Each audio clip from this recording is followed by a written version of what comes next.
அன்பான சகோதர சகோதரிகளே, தேவ பிள்ளைகளே, கிறிஸ்துவின் மனவாட்டிகளே, உங்கள் அனைவருக்கும் நம் ஆண்டவராய் இயேசு கிறிஸ்துவுடைய கிருபையும் சமாதானமும் நம்மில் என்றும் உண்டாயிருப்பதாக. ஆமேன். இந்த நாளிலும் பரிசுத்தாவின் வெளிப்படுத்துகிற சத்தியத்திற்காக நன்றி செலுத்துவோம். இந்த நாளில் காத்து கொள்ளுவார். இந்த காரியத்தில் பார்த்தீங்கன்னா 2 தெசலோனிக்கர் 3ஆம் அதிகாரம் 3ஆம் வசனம். கர்த்தரோ உண்மை உள்ளவர், அவர் உங்களை ஸ்திரப்படுத்தி தீமை நின்று விலக்கி காத்து கொள்ளுவார். இங்கே பார்த்தீங்கன்னா முதலாவது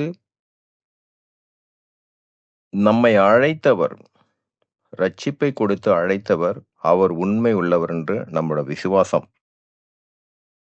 அந்த விசுவாசத்தின்படி என்னை அழைத்தவர் உண்மை உள்ளவராக இருப்பதனாலும் என்னையும் உண்மை உள்ளவனாகவே வைத்திருக்கிறார். இந்த விசுவாசத்தில் நம்ம உறுதியா இருக்கும்போது என்னை நடத்துகிறவர் அவரே எனக்குள்ளாக இருந்து என்னை நடத்துகிறார். இந்த விசுவாசத்துல நம்ம உறுதியா இருக்கும்போது அவர் உங்களை ஸ்திரப்படுத்தி, அவர் உறுதிப்படுத்தி தீமை நின்று விலக்கி காத்து கொள்ளுவார்.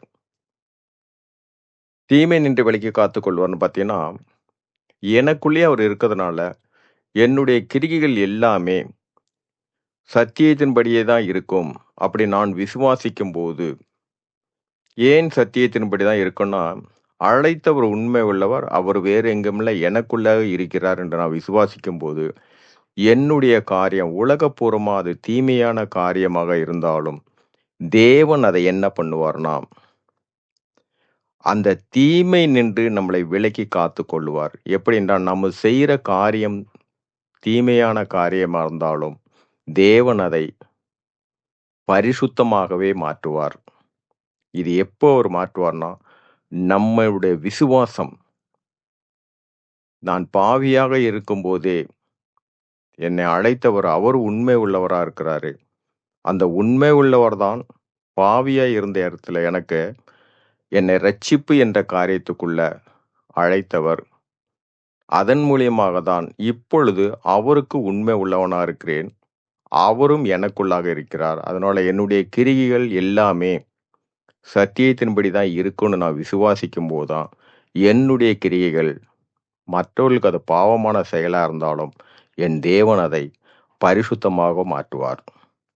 இந்த காரியத்துல விலக்கி காத்து கொள்வார்னா, நம்மளோட எப்படிப்பட்ட ஒரு தீமையான காரியமா இருந்தாலும் சரி, நம்முடைய விசுவாசத்தின்படி அதிலிருந்து நம்மை விலக்கி, அந்த தீமையிலிருந்து விலக்கி அதை பரிசுத்தமாக்கி எல்லாவற்றிலிருந்து இம்மட்டும் நடத்துகிற தேவன். இதே காரியத்தின்படி தான், நம்மளோட விசுவாசத்தின்படியே தான் நம்மளை அவர் நடத்துகிற காரியமும் உண்டா இருக்கும்.